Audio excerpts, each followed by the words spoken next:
राधे राधे, जय श्री कृष्णा मेरी माताएं और मेरी बहनों। आज की कहानी मेरी माताएं और मेरी बहनों के लिए है।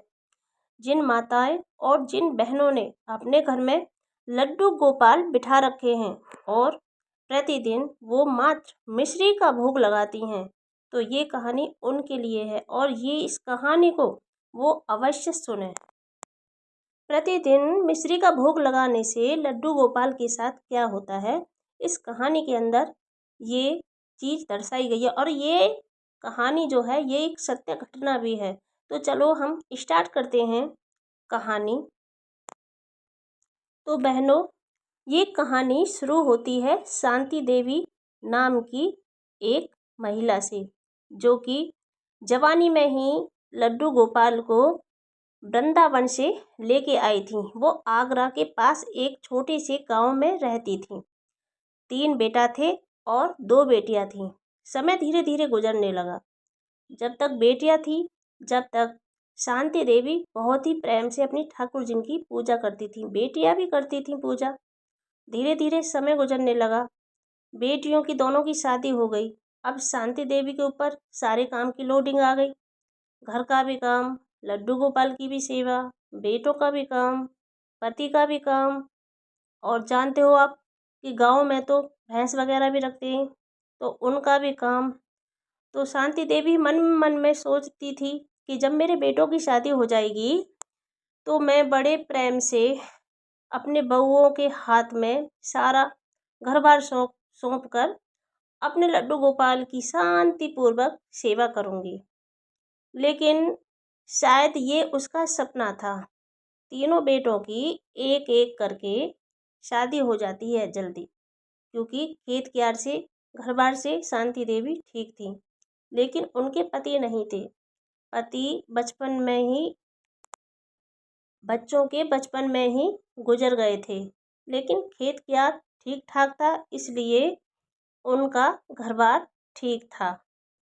जब तीनों बेटों की शादी हो जाती है तो शांति देवी बहुत खुश होती है, क्योंकि एक माँ के लिए जब बेटा और बेटियां समान हो जाते हैं तो उनके ऊपर से जो सिर पर भार होता है ना, वो उतर जाता है। अब सोचा था कि लड्डू गोपाल की आराम से बैठ के सेवा करूंगी। मेरी बहुएं तो घर का कामकाज कर ही लेंगी। लेकिन शायद ये सपना ही था, क्योंकि जो शांति देवी थी, जो उनकी 3 बहुएं थीं, उनका बिल्कुल भी ठाकुर जी के प्रति श्रद्धा भक्ति बिल्कुल भी नहीं थी। जब शांति देवी ने ये देखा तो शांति देवी भी अपने ऊपर ही रहीं। वो स्वयं ही ठाकुर जी का भोग बनाती थीं, अच्छे अच्छे व्यंजन बनाकर खिलाती थीं। कभी मिश्री का भोग, कभी दही का भोग, कभी बाजरे का, कभी कढ़ी चावल का, कभी बाजरे की खिचड़ी। इस प्रकार का वो भोग बना करके ठाकुर जी को बड़े प्रेम से, बड़े मन से खिलाती थीं। लेकिन बहुओं का फिर भी उनकी तरफ कोई ध्यान नहीं था। उनसे तो वो ठाकुर जी की सेवा करो तो भले और ना करो तो भले। तो समय इसी प्रकार धीरे धीरे धीरे धीरे बीतता चला जाता है। छोटे छोटे बच्चे भी हो जाते हैं बेटों पर, बेटियों के भी बच्चे हो जाते हैं। बेटियां जब कभी आती थीं तो वो ठाकुर जी की सेवा वो अपने वहाँ पर भी करती थीं और अपनी माँ को देखा देखी यहाँ पर भी करती थीं। समय गुजरता रहता है। एक बार जब शांति देवी को बुढ़ापा आ गया था, और जब बेटों की शादी हो गई तो बुढ़ापा तो आ ही जाता है। धीरे धीरे हल्का फुल्का सा बुढ़ापा आया जब शांति देवी को, तो वो एक बार इतनी बीमार हुई कि उनको हॉस्पिटल में एडमिट करना पड़ा। हॉस्पिटल में तो एडमिट थी, लेकिन उनका मन ठाकुर जी में विराजमान था कि मेरी ठाकुर जी की सेवा अब कौन करेगा। तो शांति देवी ने कहा अपने बच्चों से, अपने बेटों से कि भैया, जब तक मैं हॉस्पिटल में रहती हूँ तो अपनी बहुओं से कह देना कि मेरी ठाकुर जी को ठीक ठाक भोग बना करके खिला दें। कि हाँ माँ, हम कह देंगे, तुम चिंता मत करो, तुम अपना इलाज करवाओ। अब सारी भार की बात आ जाती है बहुओं के ऊपर। अब बहुएं बोली ये और हमारी जान को आ गई है, आप तो बीमार हो गई और ठाकुर जी यहाँ पर बिठा रखे हैं, अब इनके लिए हम भोग बनाएं और ये खिलाएं और वो खिलाएं, हमारे बस की ना भाई। अब बच्चों का काम करें कि ठाकुर जी का काम करें कि आदमियों का काम करें। अब क्या हुआ, उन्होंने सोचा कि ये मिस्त्री तो रखी है ही, अब इससे क्या है, नहलाओ धुलाओ और अपना मिस्त्री खिलाओ। अब रोज वो नहला दे में ऊपर के मन से और उनको ठाकुर जी को भोग लगा दे में किसका, मिस्री का। अब बेचारे कम से कम 15 दिन हो गए, बेचारे रोज मिश्री का भोग खाते रहे, रोज पानी पिए, रोज मिश्री का भोग खा ले में, ना तो सुला में, ना ढंग से नहला में, ना धुला में। अब बेचारे ठाकुर जी बैठे बैठे बेचारे परेशान हो गए।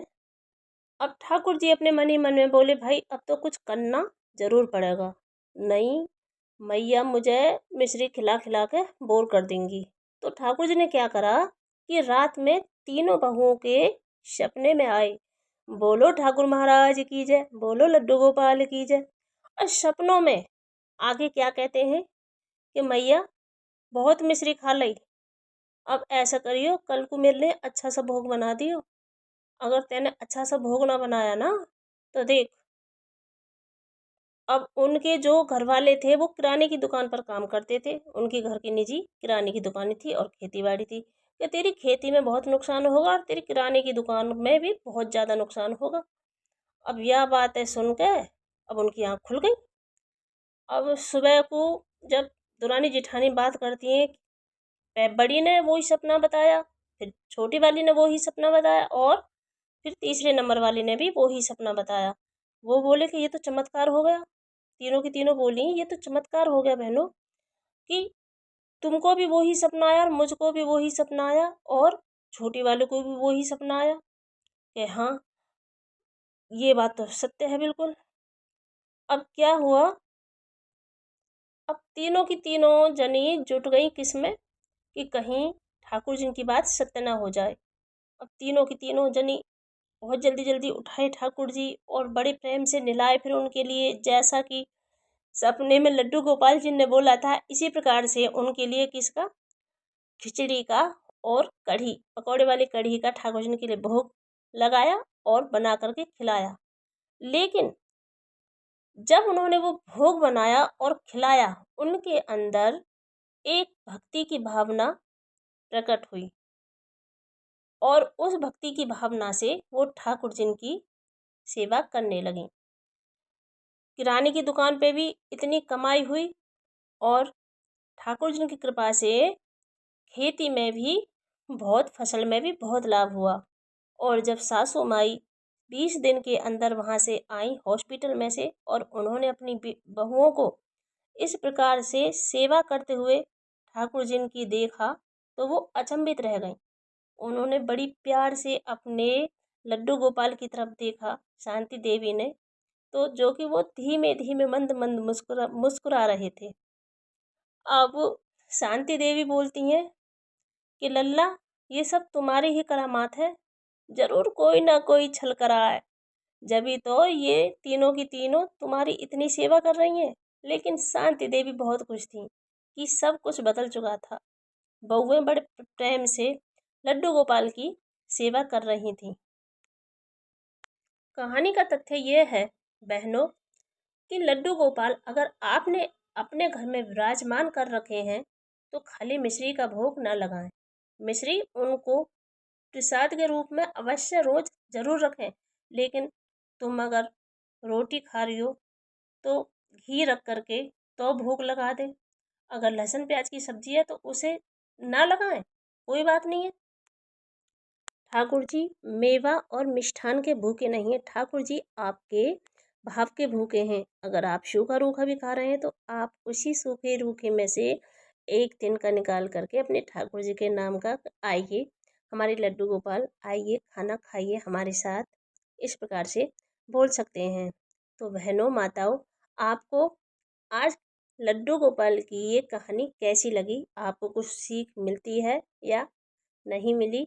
अगर आपको ये कहानी अच्छी लगी तो कमेंट बॉक्स में लिखकर ज़रूर बताएं और चैनल को सब्सक्राइब ज़रूर करें।